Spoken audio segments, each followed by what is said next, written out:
the Wiggly Podcast. The Archers, but real.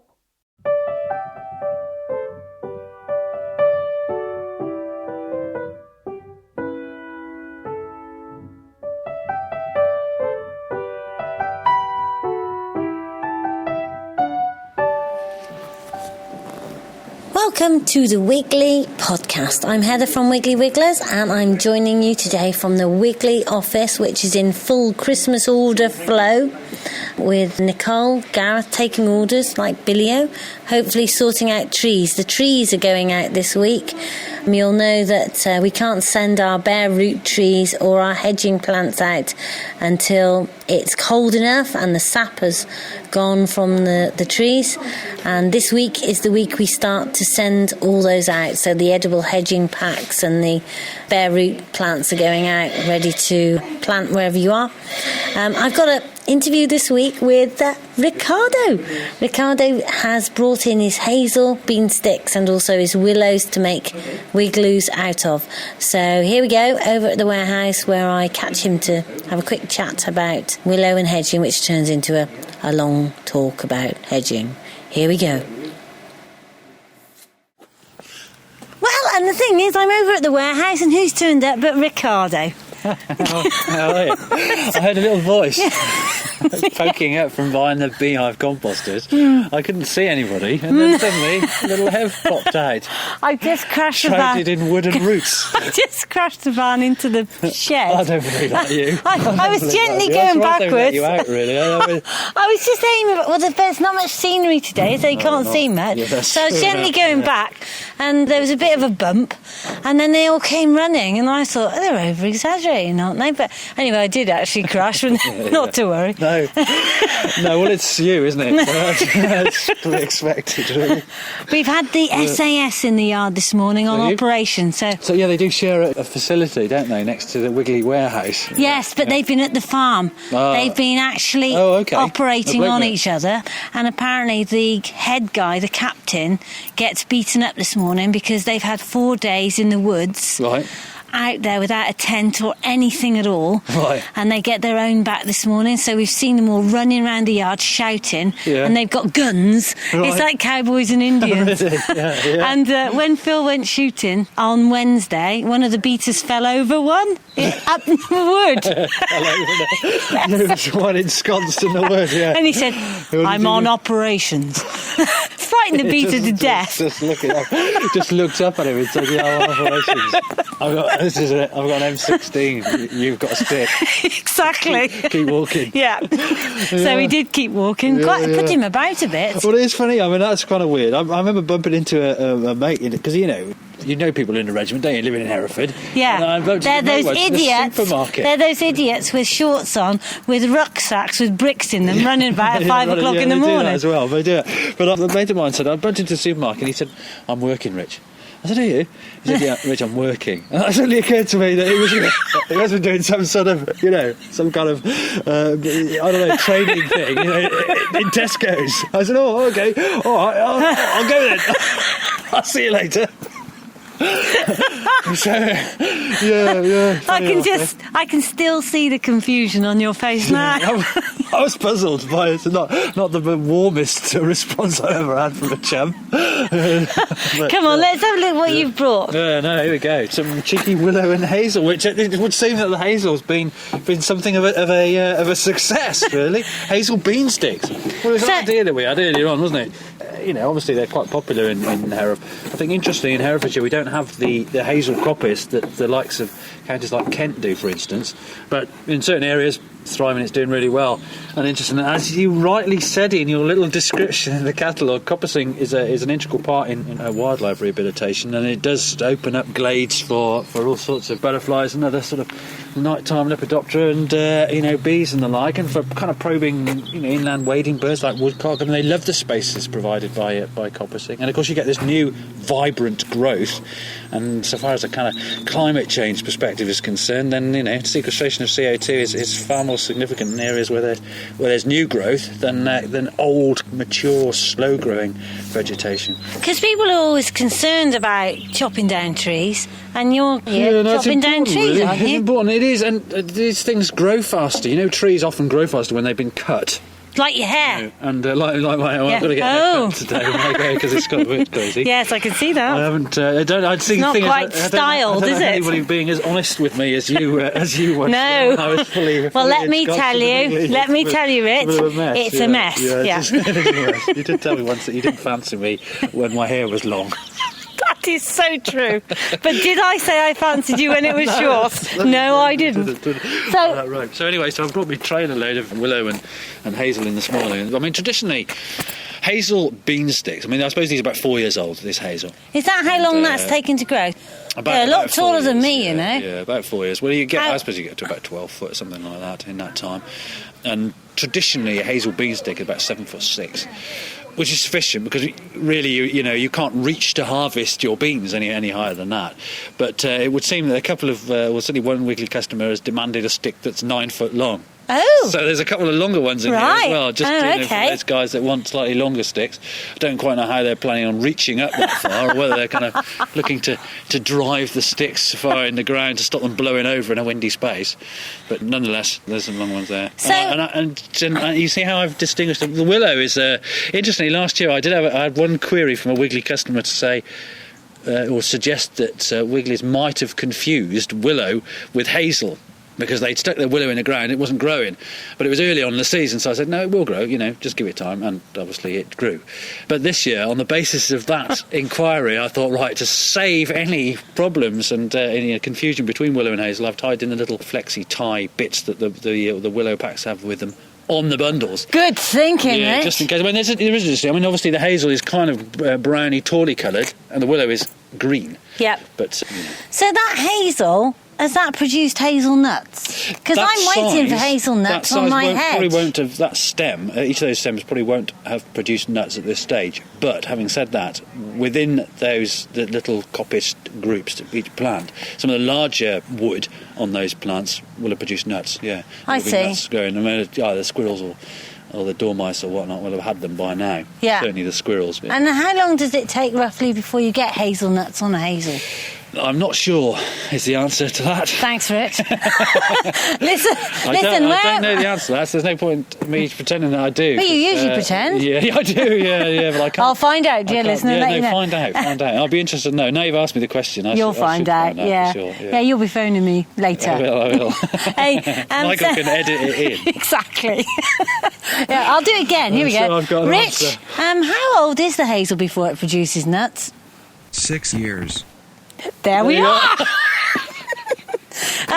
Where have you been harvesting this then? Have you taken up coppicing? Have you got a wood or how does it work? It comes from a combination. Or can't you say? No, it comes from a combination. The willow comes from a friend's pond, which is dried up. Unfortunately, they used to have it as a carp fishery, and over the last few years, the water table's dropped. And the willow that was around the edge of the pond has now just kind of gone right the way across the pond. So in many respects, it's a fantastic little withy bed, and it's full of lovely little stems like this, which are perfect for purpose. And the hazel comes from a mixture of mixed woodland, really. Some of it's Forestry Commission, and some of it's been leased to a couple of friends of mine that go in and they coppice chestnut. And some of my school's work, what I do is I try to use coppice timber as much as possible. I do use a lot of chestnut because it has really, real integrity, but it lasts as long as tannalised timber, if not longer. But aesthetically, it's much softer. That's lovely looking, isn't it? It's how it should be, Rich. It is how it should be. Yeah. And talking of which, how's Bugs and Beasties? Because I saw this is Richard's business. I saw you in the Hereford Times. I just saw that picture this morning. I was kind of, because before I came over here, I had to go in working meeting with a colleague of mine, just in the office first thing, and so it's all kind of tied in quite nicely. Time and motion studies, I found, it's quite important, really. Right. I haven't quite nailed it, but as I was munching my peanut butter and toast this morning, I clocked a picture of me and some kiddie winks. See, that photograph was taken several months ago now, in the paper, with a tree house that we built. Yeah, it looks really cool. Yeah, it's cool. Yeah, and it's got a green roof. That treehouse is elevated on chestnut stilts. right? So it's a very conventional shed, but I've had to kind of reinforce it and everything. And it's got a green roof. And the most amazing thing about that green roof is all I did is simply put topsoil on top of the roof and then covered it over with a bit of Herefordshire gravel, a bit of local gravel, pea gravel. And because that topsoil was so full of weed seeds, because it was kind of cheap, then unusual for you to buy cheap. Well, schools always have this, these budgetary implications. Yeah. So it's always a question of trying to source materials, being imaginative in the way you kind of source things. But that topsoil has thrown up all sorts of different, what we would call weed seeds. Yeah. So the green roof has come about off the back of without having to plant anything in there. So I haven't kind of had to, specifically source sedums and things like that. It's fabulous, really. I mean, it's not. It's another not ideal, plug for a lack of sales. It's great. Again. Well, I think seeds. Well, I'll tell you an interesting thing. I mean, I know Wigglers do wildflower turf, which we've used before, which looks fabulous on a roof, and it's a better way of going about things because it's more aesthetically pleasing and it's quicker, and you're kind of guaranteed what you're going to get. So if I was in a position to buy that stuff, I would buy it. That's the reality. But when money's tight, you've got to kind of make do with these things. And I would be torn. I'm never quite sure whether to go with sedum or to go with wildflower turf. And I think actually most of my work tends to be a mix between the two, building off the basis of how I'm kind of feeling. I can see why both of them are popular, because although the wildflower turf looks fantastic at certain times of year, it can look a bit iffy at other times of year. Seems tidier. Yes. Yeah, it is a tidier. And really, but it's not as good as it for wildlife. Or is it? Difficult to say, actually. I mean, ideally, if you've got a massive surface area, what would be nice is to have different themes. So you can have your sedum, then you can have a wildflower, and then you can have a kind of brown field site where you've got more gravel and dead wood, sort of habitat that things can kind of ensconce themselves in. Even if it's, elevated, things will get in amongst that. And that's quite nice to have those different themes if you can do it. So it adds this different dimension to a living roof, really. Yeah. But living roofs are so easy to build. That's just a piece of cake, really, to make. I don't know why we don't do them more often. I mean, there are certain implications with reinforcements and things like that, but it's not. The affordability of the thing isn't detracted to that great an extent by the realities of having a green roof or just conventional tiling. Right, Rich, we better get this stuff off. Well, you had. Yeah. Indeed. I've got to go to Ross Labels to restock. Yeah, we're just putting up our Christmas stuff. I might pop down there later on. Oh, that'd be lovely. I might do, actually, because I've got to go to Ross. Well, you'd be very welcome to help drill. No, I'm not aware. Just to, point at things. Thanks, Rich. I love your hazel. Good. And I love your willow. Good. Thanks, Ricardo. And Farmer Phil is ploughing again. Farmer Phil just ploughs these days, as far as I can see. But he did go shooting, and I managed to meet up with him and Ian Pryor, who is a potato farmer, quite controversial. Potato farmers are in Herefordshire because of soil erosion and also balance of wildlife and spuds. But here we are. I've grabbed him and got a quick interview with him about the way that he farms. Interesting, I thought. Okay, I'm joined tonight in the yew tree, I'm in our local pub, by Mr. Ian Pryor. Cheers, Ian. Cheers. And he is a potato farmer extraordinaire. And wheat and rape and sheep. Really? So you're a mixed farmer, really? Yeah, we grow a lot of wheat. Give me the rough breakdown of your farm. About 1,000 acres of wheat, 350 acres of rape, oilseed rape, goes for crushing, for biofuel and stuff, or whatever. Yep. And then we about 750 acres of potatoes, and about 150 acres of beans, about 200 acres of sheep grazing. So, and diversification. Go on. Well, in terms of letting houses and in terms of horses. Liveries.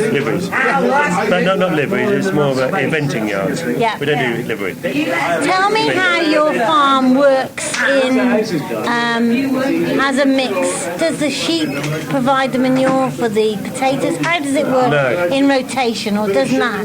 Yeah, it used to be, but at the moment the sheep are just grazing the areas we don't have an arable. We get the fertiliser and the muck from where the wheat goes. The wheat goes to the Sun Valley to feed the chickens, and the chicken shit comes back to the land. And so, would it be fair of me to say that you're intensive potato farmer? No. Why wouldn't that be fair? Because we're conventional potato farmers. We're not intensive. Intensive would be close rotations, pushing land too hard, putting everything you could possibly put it. Yeah. We only irrigate some of it. It's 6-year rotation, long-term rotations with other crops. So our rotation is roots, cereals, brassicas, cereals, legumes. Okay, and what does that give the soil? Because potatoes have been accused on many occasions of actually depleting the soil of substance, of washing it into the river, of causing more damage than good. There's no truth in that whatsoever. Yeah. Because we grow potatoes in a proper rotation on land that's been growing other crops and potatoes for years. And presumably Herefordshire soil can stand a little bit of, it's of substance. It's good deep soil. Yeah. It's got structure. It's been looked after. It's got a lot of organic matter. It's been farmed well over the years. Yeah. So by adding renewal stuff like that, keeps it viable. What does the brassica or the legumes do in the rotation? Legumes, they have a different root structure. So they've got tap roots. Yeah. Legume is a tap root, goes straight down. And so we're very concerned about keeping the structure right. Yeah. You can't grow good copper boil seeds if you haven't got a good tap root. Yeah. It's got to go straight down the foot, straight down. So the difference with potatoes, they're shallow rooting crops. So we do, with the potatoes, every 6 years, we do have to plough quite deep. Yeah. But between potatoes, we don't plough at all. So it's non-ploughing. And we're trying to let the earth work itself. And so we lift it if there's compaction, but we don't invert it. So it's one pass, very low cost cultivations. Point is, we do have to plough potatoes. We're trying other systems, but generally you plough and then work it as minimum amount as possible. So the sustainability of the soil is really important to your business. Is that fair? It is the whole business. The soil is everything. Now, I saw you in the paper looking like a ripe farmer stood in front of a massive tractor that seemed to be on tracks instead of wheels. Yeah. And you were telling me earlier what that means to your soil and your farm in terms of not putting lots of pressure on the tram lines. Can you explain that to my listener? Yeah, it's not a tractor that's suitable for this area because our field size is too small. It's just a bit of fun, really. In the east, on heavy soils, it's a very important machine. Yeah. It's not so important for us over here because we need tractors that are more adaptable to do different jobs. So we have big tractors, 350 horsepower tractors, but they can still pull trailers full of spuds in the off time. So more flexibility. More flexibility. To get in and out. The word is flexible. Yeah. But the big quad track is an amazing machine, and it'd been good to try it out. Oh, you mean you haven't bought one? I haven't bought one just yet, no. But the thing is, if you've got a lot of heavy land, heavy soil, big acreages, what we're farming in Herefordshire is equivalent to about 5,000-6,000 acres in Northampton or whatever else, and we'd definitely have one of those machines. Really? There'd be no question about it. I'd buy one just like that because I know that I could develop the system behind it to make it efficient. What do you love best about farming in Herefordshire? The whole business of being part of one community. The most important thing is people. That's what I love about it. And it never ceases to amaze me how my business can grow, another business can grow, by everybody being happy in terms of all helping each other. It's good land, it's a good area, good climate, but the most important thing to me is that everybody is making a living. And that is my dream of proper life as a farmer. Is that everybody gets a fair share and everybody gets to use their resources, and we've got a wonderful system here still because of our topography, because of the way it's always happened, and we're just carrying on that tradition. Now, if I was to say to you, you're quite a big farmer for this area in terms of land mass. So, doesn't that statement that you've just said against it. Go against the small farmer. Is there a role for the person with under, 200 acres? Very much so, because you're always going to get different sized businesses depending on their business acumen or desire to farm or whatever. And yeah, absolutely. At the moment, I'm probably a bit too big. But there are benefits in that, in terms of surviving. Possibly you could have the situation where if you were to lose your core business from not being big enough, you could fail, which would let down all the people that you employed. And so the great thing about some really dynamic businesses in the area is the fact that the people that are on the edge are supported by that. And that is the fantastic thing about it. And I love the idea of a business in the area doing well, so I always know that will create business for somebody else. And that's what people miss the point. They miss that trick. That is so important. Great. Oh, there we are. Lastly, if you could possibly go and do an iTunes review, that would be utterly wonderful. You can go to iTunes and pop up a review of the Wiggly Podcast. We've got a couple of weeks off, so it'll be 2 weeks before we're back with you. And we're just getting all our Christmas orders up and ready. So we would love to hear from you. Heather at wigglyWigglers.co.uk. Farmer Phil is pwg@lowerblakemere.co.uk. And you can find us on Twitter at Wiggled and at Farmer Phil. Any comments, we'd love to hear from you. Bye from me.